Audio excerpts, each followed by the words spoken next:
Quentin Tarantino has been documenting his favorite films for over 3 decades.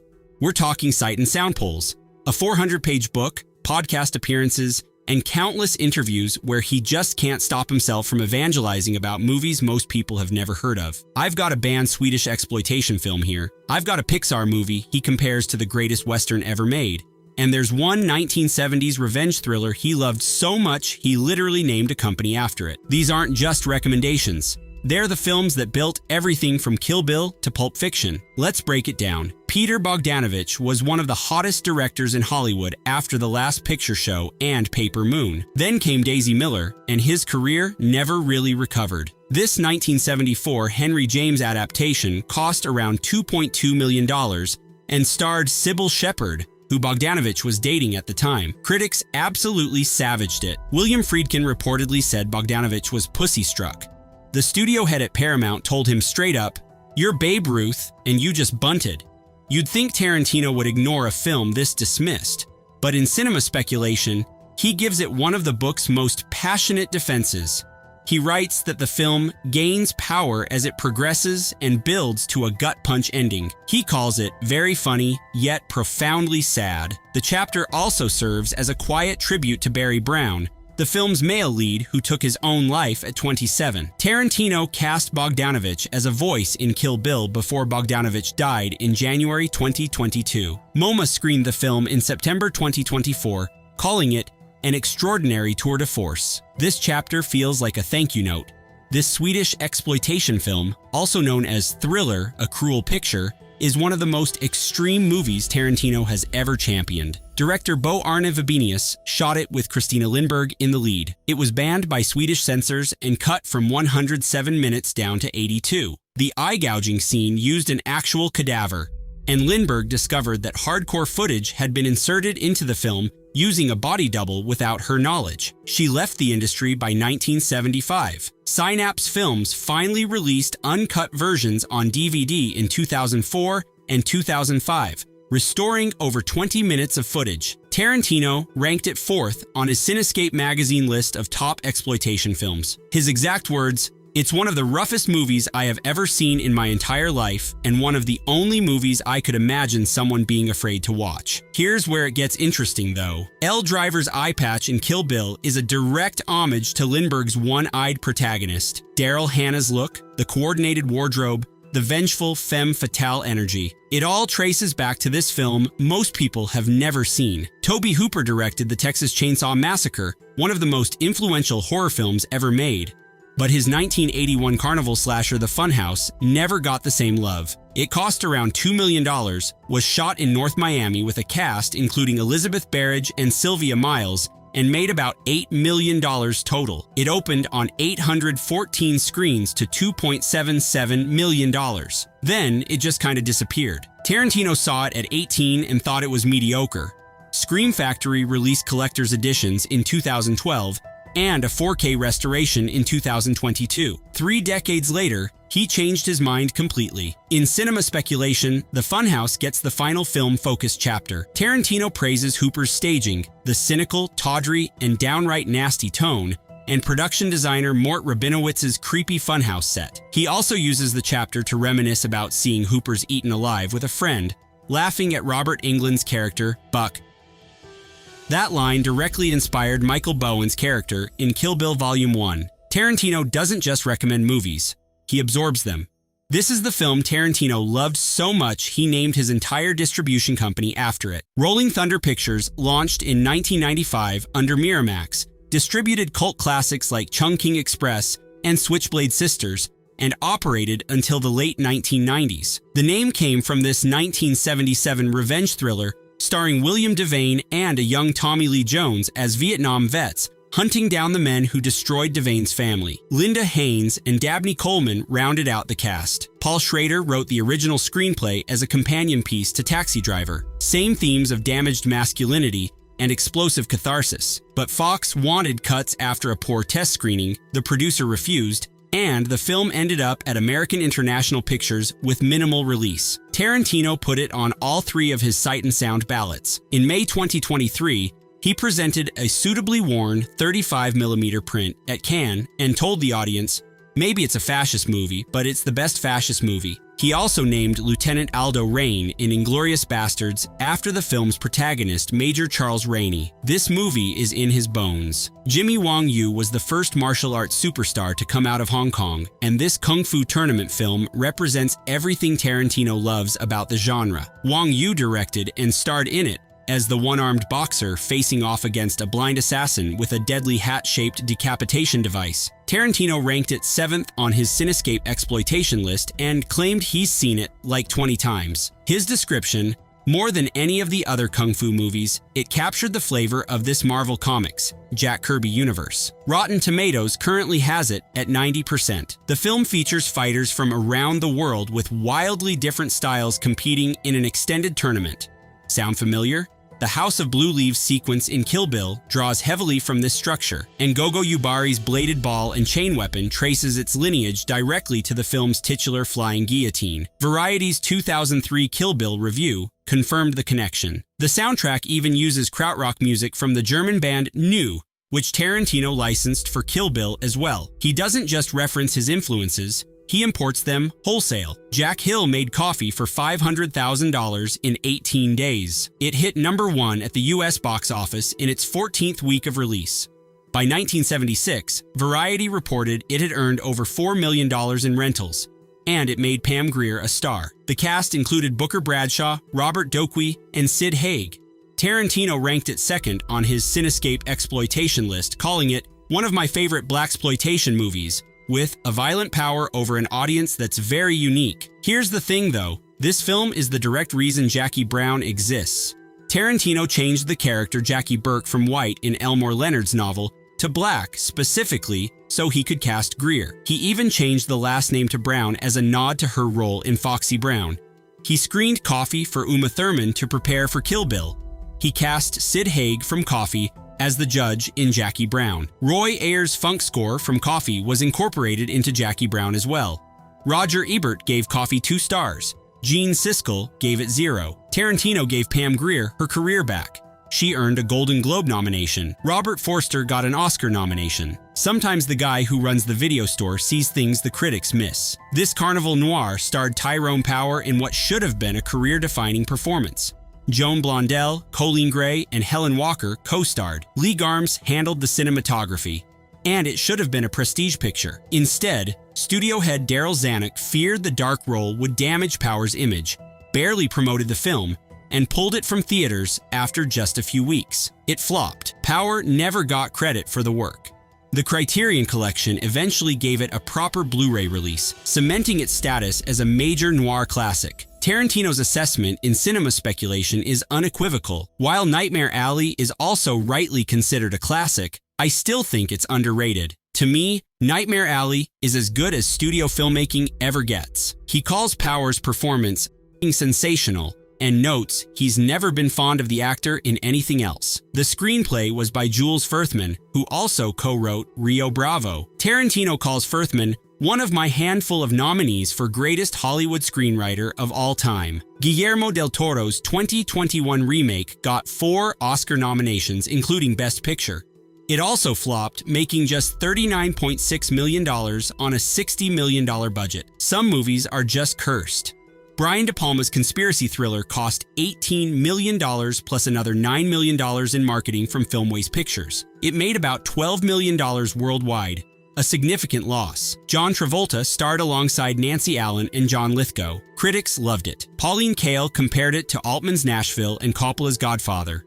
Roger Ebert gave it 4 stars, but audiences stayed away, and the film was largely forgotten for decades. The Criterion Collection released a 2K restoration in 2011 and a 4K UHD in 2022, both supervised by De Palma himself.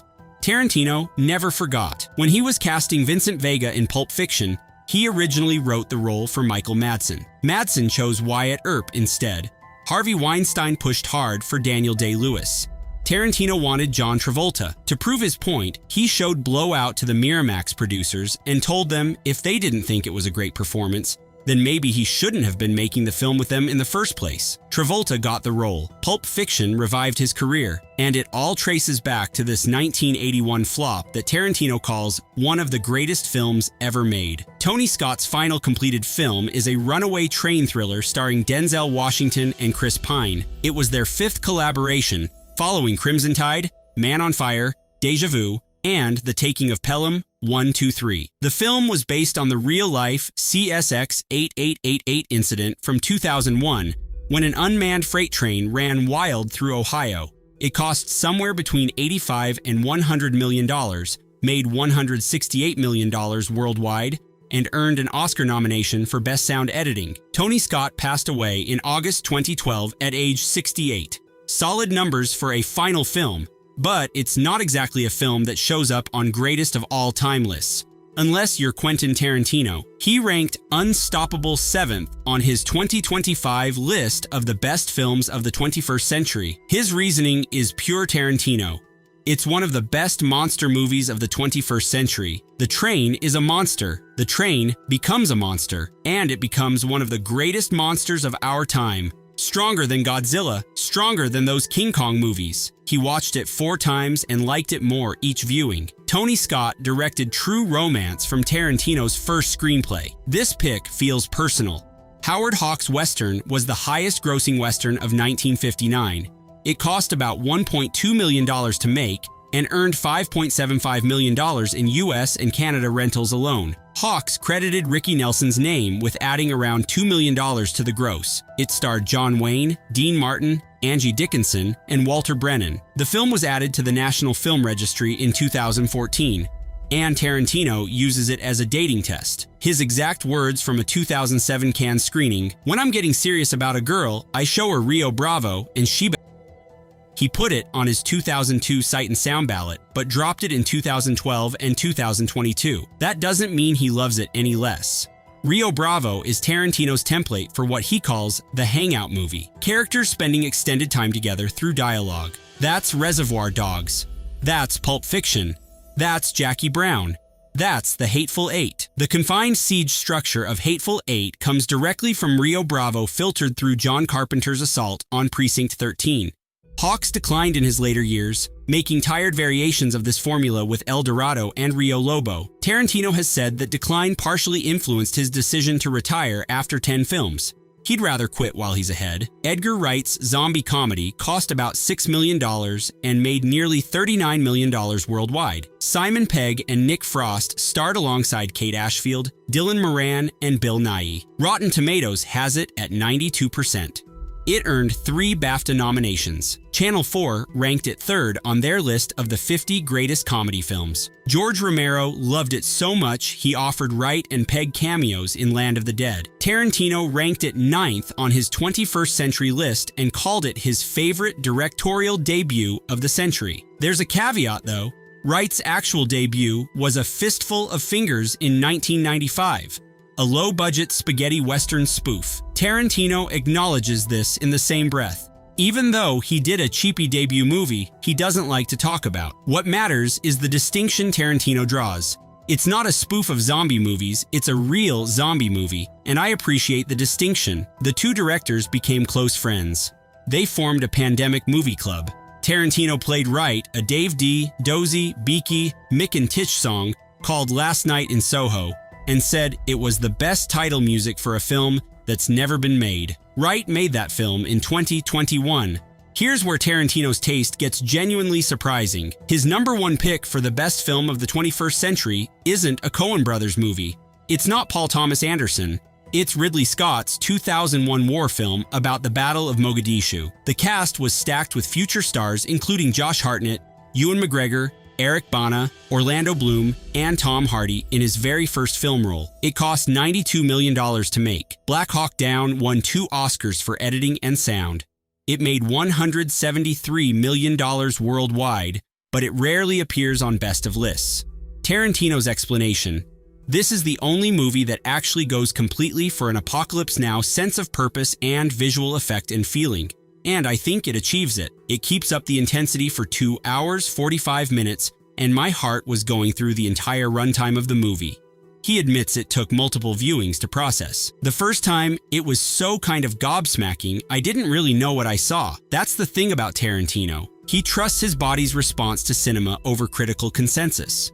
His heart rate matters more than Rotten Tomatoes. This is the pick that generated the most buzz when Tarantino revealed his 21st century list. Pixar's threequel ranked second, right behind Black Hawk Down.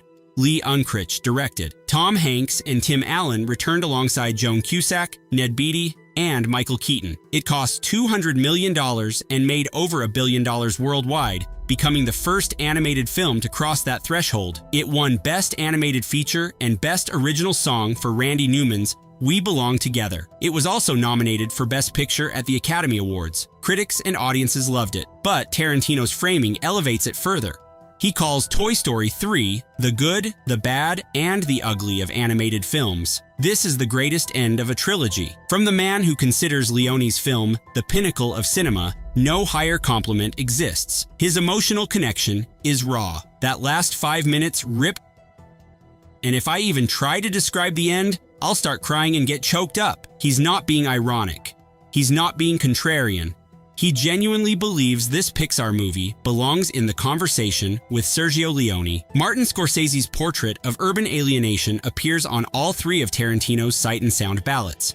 It's one of only 3 films on this list to achieve that distinction. The film cost between $1.3 and $1.9 million and made $28.3 million domestically, finishing as the 17th highest grossing film of 1976. Robert De Niro starred alongside Jodie Foster, Sybil Shepherd, and Harvey Keitel. Bernard Herrmann composed the score. It was his final work. He died just hours after completing it. The film won the Palme d'Or at Cannes. In cinema speculation, it gets 2 full chapters.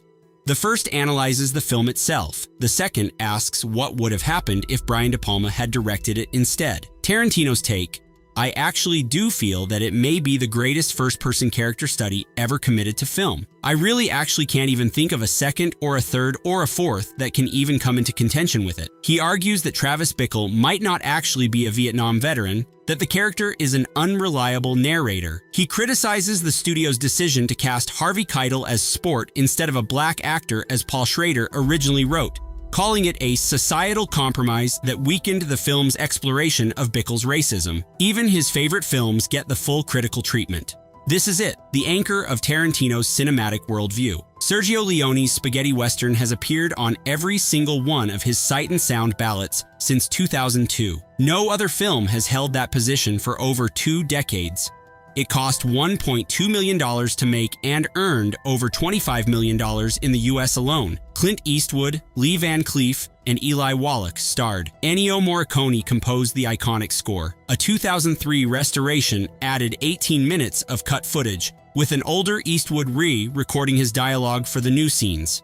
He calls the climactic 3-way standoff my favorite cut in the history of movies. He calls the Dollars trilogy the greatest achievement in the history of cinema. The film's DNA runs through nearly everything Tarantino has made.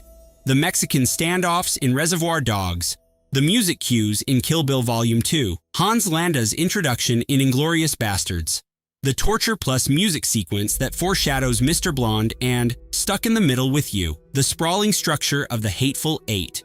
Clarence in True Romance literally name drops it. When Tarantino compared Toy Story 3 to this film, he was paying the highest tribute in his vocabulary. This is the film that made him who he is. The through line connecting all 15 of these films isn't genre or era. It's intensity of commitment. Whether it's Sergio Leone sustaining tension across a 3-minute standoff, Tobe Hooper building dread through carnival grime, or Ridley Scott maintaining combat adrenaline for nearly 3 hours, Tarantino gravitates toward filmmakers who go all the way. He trusts his own visceral response above consensus. He puts Toy Story 3 beside Taxi Driver. He champions Nightmare Alley over more celebrated noirs. He elevates exploitation films to the same plane as Scorsese. For anyone looking to understand not just what Tarantino watches, but how he watches, these 15 films are the essential syllabus.